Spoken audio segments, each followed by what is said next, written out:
হরে কৃষ্ণ। আজকে আমরা এই ভিডিওর মাধ্যমে জেনে নেব মাঘ মাসের কৃষ্ণপক্ষের সর্তিল একাদশী কবে পালন করতে হবে, কিভাবে পালন করতে হবে এবং এই একাদশীর মাহাত্ম্যই বা কী। প্রথমে আমরা জেনে নেব এই একাদশী কবে পালন করতে হবে।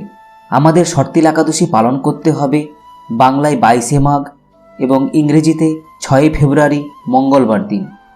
এবং এই একাদশীর পালনভঙ্গের দিনটি হলো ঠিক তার পরের দিন বাংলায় 23শে মাঘ এবং ইংরেজিতে 7 ফেব্রুয়ারি বুধবার দিন।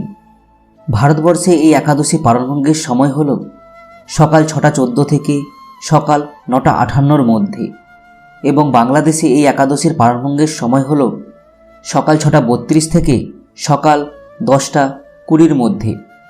এবার আমরা জেনে নেব সর্তিল একাদশীর মাহাত্ম্যের সম্পর্কে। মাঘ মাসের কৃষ্ণপক্ষের সর্তিল একাদশীর মাহাত্ম্য ভবিষ্যৎ উত্তর পুরাণে বর্ণিত আছে। মহারাজ যুধিষ্ঠির বললেন, হে জগন্নাথ, মাঘ মাসের কৃষ্ণপক্ষের একাদশী তিথির নাম কি, বিধি বা কী, তার ফলে কি ফললাভ হয়, সবিস্তারে তা বর্ণনা করুন। তখন ভগবান শ্রীকৃষ্ণ বললেন, হে রাজন, এই একাদশী সর্তিল একাদশী নামে জগতে প্রসিদ্ধ লাভ করবে। একসময় দাল্লভ্য ঋষি মুনিশ্রেষ্ঠ পুলস্তকে জিজ্ঞাসা করলেন, মর্তলোকের মানুষেরা ব্রহ্ম হত্যা, গো হত্যা, অন্যের সম্পদ হরণ আদি পাপকর্ম করে নরকে গমন করছে। যাতে তারা নরকের গতি থেকে রক্ষা পায় তা যথাযথভাবে আমাকে উপদেশ প্রদান করুন। অনায়াসে সাধন করা যায় এমন কোনো কাজের মাধ্যমে যদি তাদেরকে এই পাপ থেকে উদ্ধার করার কোনো উপায় থাকে তবে তা আমাকে বলুন। তখন ঋষি পুলস্ত বললেন, হে মহাভাগ, তুমি একটি গোপনীয় উত্তম বিষয়ের প্রশ্ন করেছ।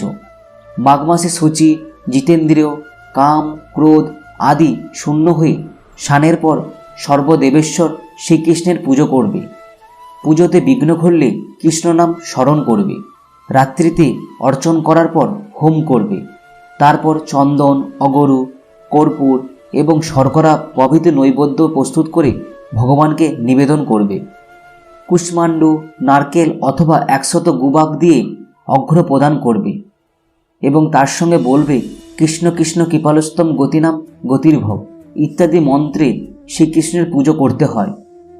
কৃষ্ণ আমার প্রতি প্রীতি হন বলে যথাশক্তি ব্রাহ্মণকে জলপূর্ণ কলস, ছত্র, বস্ত্র, পাদুকা, গাভী ও তিলপাত্র দান করবেন। স্নান এবং দানের কার্যে কালো তিল অত্যন্ত শুভ হয়। হে দ্বিজোত্তম, ওই প্রদত্ত তিল থেকে পুনরায় যে তিল উৎপন্ন হয় তত বছর ধরে দানকারী স্বর্গলোকে বাস করে। কালো তিল অত্যন্ত শুভ হয়। এই 6 প্রকার কাজ সমস্ত প্রকার পাপ বিনষ্ট করে। এই 6 প্রকার কাজগুলি হল তিল দ্বারা স্নান করা, তিল শরীরে ধারণ করা, তিল জলে মিশিয়ে তা তর্পণ করা, তিল ভোজন করা এবং তিল দান করা। এই জন্য এই একাদশীর নাম সর্তিলা। হে যুধিষ্ঠির, একসময় নারদও এই সর্তিল একাদশীর ফল ও ইতিহাস সম্পর্কে জানতে চাইলে যে কাহিনী আমি বলেছিলাম তা এখন তোমার কাছে বর্ণনা করছি। পুরাকালে মর্তলোকে এক ব্রাহ্মণী বাস করত। সে প্রত্যহ ব্রত আচরণ এবং দেব পূজা পরায়ণ ছিল। উপবাসকর্মে তার শরীর অত্যন্ত ক্ষীণ হয়ে গিয়েছিল। সেই মহাসতী ব্রাহ্মণী অন্যের কাছ থেকে দ্রব্যাদি গ্রহণ করে দেবতা, ব্রাহ্মণ এবং কুমারীদের ভক্তি ভরে দান করত, কিন্তু কখনোই ভিক্ষুককে ভিক্ষাদান এবং ব্রাহ্মণকে অন্নদান করেনি। এভাবেই বহু বছর অতিক্রান্ত হলো। তখন ভগবান শ্রীকৃষ্ণ বললেন, আমি চিন্তা করলাম, কষ্টসাধ্য বিভিন্ন ব্রত করার ফলে এই ব্রাহ্মণীর শরীরটি শুকিয়ে যাচ্ছে। সে যথাযথভাবে বৈষ্ণবদের অর্চন করছে, কিন্তু তাদের পরিতৃপ্তির জন্য কখনো অন্নদান করেনি। তাই আমি একদিন কাপালিক রূপ ধারণ করে তামার পাত্রে হাত নিয়ে তার কাছে ভিক্ষা প্রার্থনা করলাম। ব্রাহ্মণী বলল, হে ব্রাহ্মণ, তুমি কোথা থেকে এসেছো, কোথায় যাবে তা আমাকে বলো। তখন ভগবান শ্রীকৃষ্ণ বললেন, হে সুন্দরী, আমাকে ভিক্ষা দাও। তখন সে ক্রুদ্ধ হয়ে আমার পাত্রে একটি মাটির ঢেলা নিক্ষেপ করল। তারপর আমি সেখান থেকে চলে গেলাম।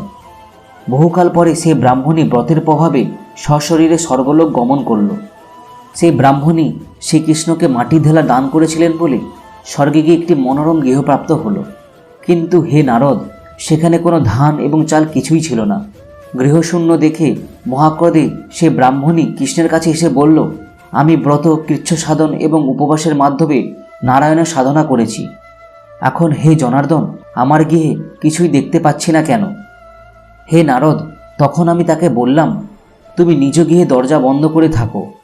মর্তলোকের কোনো মানবী সশরীরে স্বর্গে এসেছে শুনে দেবতাদের প্রতিনিধিরা তোমাকে দেখতে আসবে। তুমি দরজা খুলবে না। তুমি তাদের কাছে শর্তিলাবতে পুণ্যফল প্রার্থনা করবে। যদি তারা সেই শর্তিলা একাদশীর পুণ্যফল দিতে রাজি হয় তবেই তুমি দরজা খুলবে।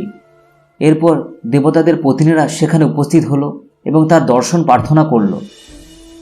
শর্তিলার ব্রতের ফল পেলেই কেবল সেই মানবী দর্শন দেবেন এটা জানার পর তাদের মধ্যে উপস্থিত এক দেবপত্নী তার শর্তিলা ব্রতজনিত পুণ্যফল তাকে প্রদান করল। তখন সেই ব্রাহ্মণী দিব্যকান্তি বিশিষ্টা হলো এবং তার গৃহ ধনধান্যে ভরে গেল। যখন সেই ব্রাহ্মণী দরজা খুললেন, তাকে দর্শন করা মাত্রই দেবপত্নীরা বিস্মিত হলেন।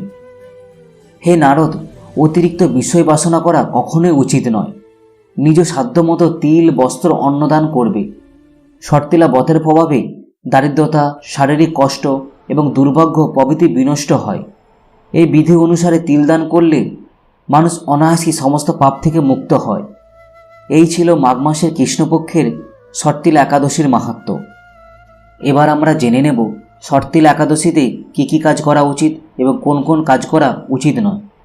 এটা আমাদের সবসময় মনে রাখতে হবে যে কোনো একাদশী উপবাস করবার সময় একাদশীর আগের দিন এবং একাদশীর পরের দিন মোট 3 দিন আমাদের নিরামিষ আহার গ্রহণ করতে হবে।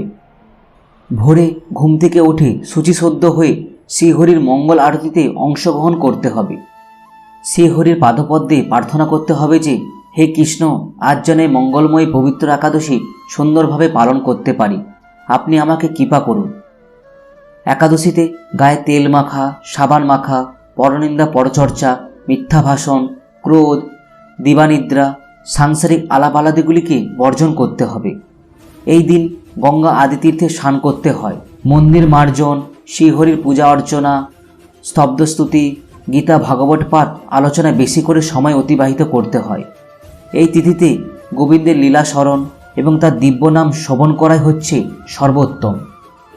শিল প্রভুপাদ ভক্তদের একাদশীতে 25 মালা বা যথেষ্ট সময় পেলে আরও বেশি করে জপ করার নির্দেশ দিয়েছেন।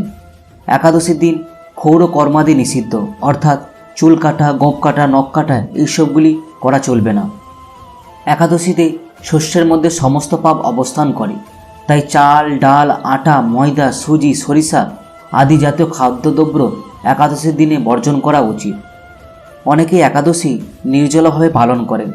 যারা নির্জল উপবাসে অসমর্থ তারা জল, দুধ, ফল মূল, এমনকি আলু, পেঁপে, কলা, ঘি দিয়ে বা বাদাম তেলে অথবা সূর্যমুখী তেলে রান্না করে অনুকল্প প্রসাদ গ্রহণ করতে পারেন। রবি শস্য অর্থাৎ ধান, গম, ভুট্টা, ডাল, সরষা এবং সয়াবিন তেল অবশ্যই বর্জন করতে হয়। দ্বাদশীর পরের দিন উপযুক্ত সময়ের মধ্যে শস্য জাতীয় প্রসাদ গ্রহণ করে পালন করতে হয় এবং পালনভঙ্গ করার সময় এই মন্ত্রটিকে আপনাকে 3 বার বলতেই হবে। একাদশং নিরাহার বতনেন কেশব প্রসিদ্ধ সম্মুখনাথ জ্ঞানদৃষ্টি পদভব। কেউ যদি শাস্ত্রবিধি না মেনে নিজের মন গড়া একাদশী ব্রত পালন করে তাহলে তার কোনো ফললাভ হয় না। দৈববশত যদি কোনো কারণে একাদশী ভঙ্গ হয়ে যায় তবে ক্ষমা ভিক্ষা করে পুনরায় ব্রত পালন করতে হয়। গঙ্গা স্নানে যেমন সবার অধিকার রয়েছে, তেমনি একাদশী ব্রতের অধিকারও সকলেরই রয়েছে। শাস্ত্রে বিধবা, সধবা সকলেরই একাদশী ব্রতের পালনের নির্দেশ দেওয়া রয়েছে। যারা সধবার একাদশী পছন্দ করেন না, শাস্ত্রে তাদের বিষ্ণুদ্রোহী বলা হয়। চৈতন্য মহাপ্রভু তার লীলাবিলাসের প্রথম থেকেই একাদশী পালনের কথা প্রবর্তন করেছিলেন। যে মানুষ একাদশীর দিন শস্যদানা গ্রহণ করে সে তার পিতা, মাতা, ভাই বোন এবং গুরু হত্যাকারী। সে যদি বৈকুণ্ঠ লোকে উন্নীত হয় তবে তার পতন হয়। একাদশীর দিন ভগবানের জন্য সব কিছু রন্ধন করা যেতে পারে, এমনকি চাল ডালও, কিন্তু আপনি সেই অন্নপ্রসাদ সেই দিন গ্রহণ করবেন না। সেই অন্নপ্রসাদ পরের দিন গ্রহণ করবার জন্য রেখে দেওয়া যেতে পারে। একাদশী ব্রত অত্যন্ত ভক্তি সহকারে পালন করুন এবং একাদশীর দিন চাল, ডাল, গম জাতীয় খাবার থেকে দূরে থাকুন। এখনও পর্যন্ত কেউ যদি না জেনে থাকেন একাদশী দেবী কিভাবে সৃষ্টি হলো, ভগবান শ্রীকৃষ্ণ কেনই বা এই একাদশী দেবী সৃষ্টি করেছিলেন, তাহলে সেই ভিডিওর লিঙ্কটি ডেসক্রিপশনে দিয়ে দেবো। সেই ভিডিওটির লিঙ্কে ক্লিক করে আপনারা ভিডিওটি দেখে নিতে পারেন। এবং কেন আমাদের একাদশী ব্রত পালন করা উচিত সেই সম্পর্কে একটি ভিডিও তৈরি করা রয়েছে। সেই ভিডিওটির লিঙ্কও আমি ডেসক্রিপশনে দিয়ে দেবো এবং ভিডিও শেষেও দিয়ে দেবো। আপনি ভিডিওটি দেখে নিতে পারেন। আজকের ভিডিও এই পর্যন্ত। ভিডিওটি যদি ভালো লেগে থাকে তবে অবশ্যই লাইক করুন, শেয়ার করুন এবং চ্যানেলটিকে সাবস্ক্রাইব করুন। আপনারা নিজেরাও একাদশী ব্রত পালন করুন এবং অন্যদের একাদশী পালনে উদ্বুদ্ধ করুন।